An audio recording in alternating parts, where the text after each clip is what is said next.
In this video, I'm going to show you how you can easily send a message with love effect on an iPhone. Be sure to watch the video to the very end so you don't make any mistakes.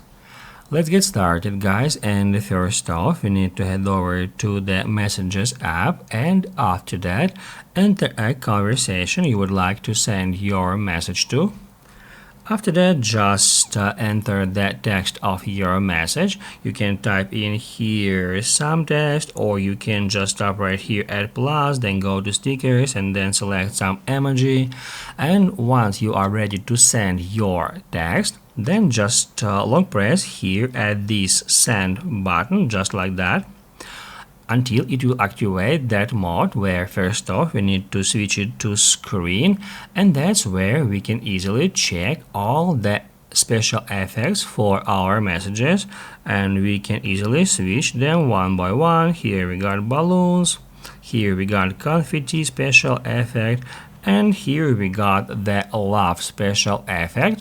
And now on my screen we can see how it would look like for the person we send this message to. And then actually to send it, just hit right here at send button. Basically, guys, that's it. So if this video was helpful for you, don't forget to hit the like button.